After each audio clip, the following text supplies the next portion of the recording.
Hello everyone from Sanvi beauty parlour and academy. मी आषाढी एकादशीच्या निमित्ताने एक मॉडेल म्हणजे शूट केलं होतं। तर त्याची पूर्वतयारी आम्ही कशी केली होती, तर पार्लरमध्ये आम्ही म्हणजे आम्हाला जायचं होतं त्या दिवशी, सोमवार होता, त्या दिवशी पार्लरला सुट्टी होती, पण तरी पण आम्ही पार्लरमध्ये शूट केलं होतं। ही मॉडेल सायनवरून आली होती शूटसाठी।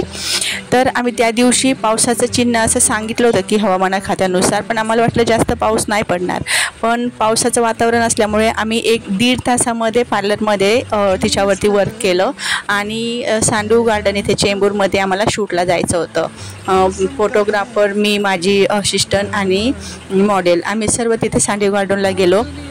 तुम्ही तिथे बघू शकता की किती पाऊस येतोय, तिचा तो पदर आहे तो पण किती भिजलाय, भुरभुर अशी येत होती, नंतर तो फास्ट यायला लागला पाऊस, तरीसुद्धा तिनं शूट केलंय आणि फोटोग्राफरचा कॅमेराही त्या पाण्यात भिजलाय तरी तो शूट करतोय। म्हणजे प्रत्येकाचंच वर्क हे किती म्हणजे मेहनत असते या कामामध्ये। आपल्याला दिसतं की 10 सेकंदाचा व्हिडिओ टाकण्यासाठी आपल्याला अगोदर पूर्वतयारी किती करावी लागते, त्याच्यासाठी मी हा व्हिडिओ केलाय की मॉडेल शूट करणं किंवा एखादी फोटोग्राफी करणं किंवा त्याच्यावरती मेकअप करणं, याच्यासाठी पूर्वतयारी किती करावी लागते, म्हणजे पूर्ण दिवस त्याच्यामध्ये जातो। त्याच्यानंतर कुठे आपल्याला 10 सेकंदाचा व्हिडिओ रेडी करता येतो किंवा पोस्ट करता येतात।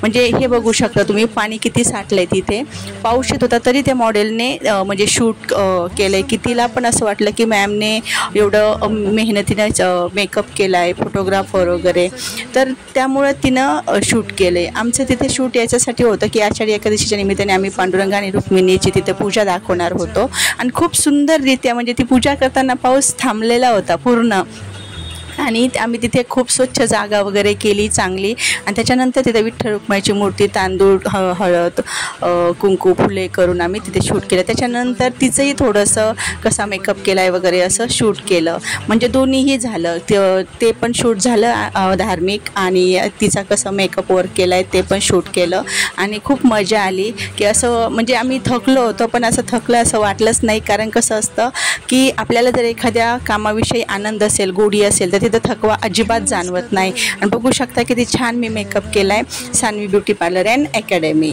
धन्यवाद।